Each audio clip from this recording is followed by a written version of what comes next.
Hey everyone, Bonnie here, and this month we're working out of the Outer Temple of Witchcraft by Christopher Penchak. So this month it was air and earth. Yeah, last time it was fire and water, this time it's air and earth. So the first is the Blade Quest, and this was kind of interesting to me because I had been visiting stores with my kids one day, and I'm in Walmart and I see this letter opener and I'm like, okay, don't even think about it, but it was like right there in my face, and I kept passing by it like, oh my god, this letter opener could be used for something. And then it finally just clicked and I chose that letter opener as my athame, because I have athames that I've used before. I have two others, but for some reason this little black handled two-sided letter opener was just calling my name, like I can be used. So I bought it and it's now on my altar. As for attuning to air, this one I did a little differently. I decided to do this like a meditation. I sat and I breathed, just paying attention to the way the air came in and out of my body, how outside smelled a little like rain. It was windy today, so I felt a little of the cold against my cheeks, but sitting with air was very refreshing. And then journey to the realm of air. It starts off like the others, going through my inner sanctum, for lack of a better term. But when I went in there, it was like I was in the mouth of a tornado. I could hear the whooshing of the wind and feel it against my skin. And then the air is picking me up and brings me to the top of a mountain. I'm surrounded by clouds, mist, and fog. And when I finally rest and sit, I'm greeted by a sylph. Its body's like a child, it's like a small child, but its wings were like hummingbird wings. They would go like this. It was really small, like a little hummingbird, and it had hummingbird wings.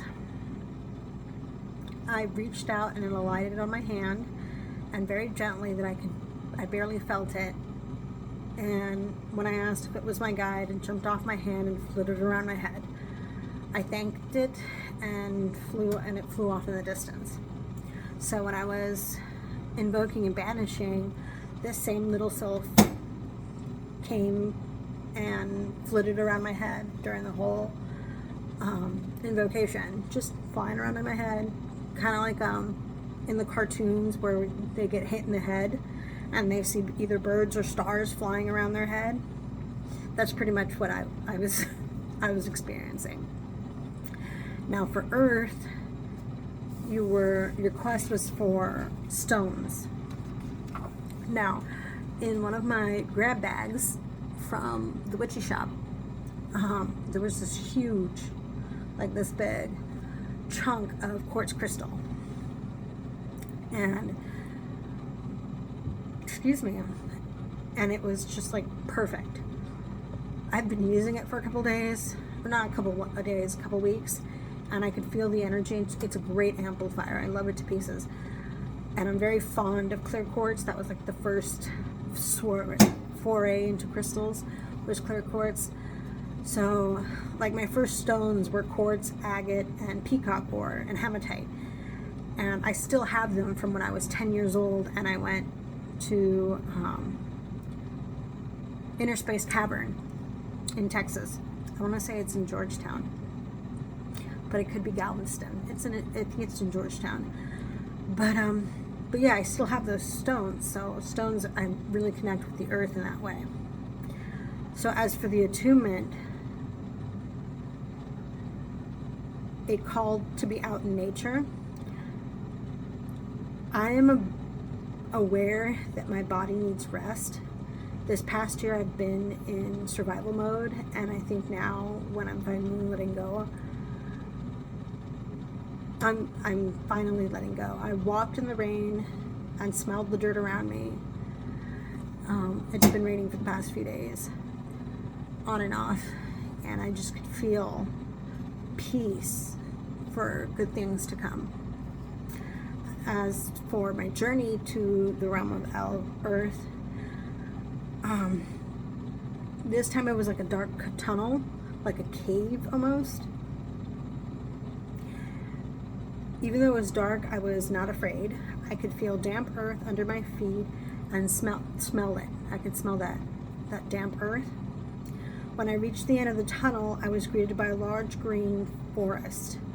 There is a park here where I live called Ambush Park, and it's got a nature trail, and that's what it reminded me of, all these beautiful trees just all over the place, and you can hear the loons and the ducks. And I love going. It's about a mile from my house, so we walk there. A couple miles from my house, I think. We walk there, and then we take the trail, and we just attune ourselves with nature. We roll around on the grass, we play around. I love it. So at the end of the tunnel, there was a little hobbit hole in a mound. That's the only way I could describe it, as a little hobbit hole. And a little gnome came out. Sorry about that. I'm recording this at work and I had to help a customer or a guest. But yeah, see the hobbit hole, and I'm greeted by a little gnome. And this elemental made me laugh because for me, he looked like the mandrake from the Harry Potter movies. That little root that looks kind of like a scrunched up baby face, and it's got arms and legs that are just roots, a little sprout on its head. That's what he looked like. And I thought that was hilarious because he still had the little sprout on his head, but he was very friendly. He seemed excited to see me and told me that he was my earth guardian. He says his name. This is the first time any of them actually told me their name, but this one said it's Flynn, which is interesting, as the name my kids got through in a Ouija board session was Flynn. I didn't ask if it were one and the same, but it feels like they are. He guided me back through the tunnel and hugged my leg as I left. As for invoking and banishing earth, this was again just a simple quarter call, like the ones before. And I just sat down with Flynn and we just chilled for a minute. Whenever I invoke something, I usually have calm music in the background, and we chilled until I said goodbye. And while he's sitting there, I can smell petrichor, that like it's gonna rain type smell. But yeah, that is my experience with earth and air. And I hope you guys have a lovely day. Brightest blessings. See you next month.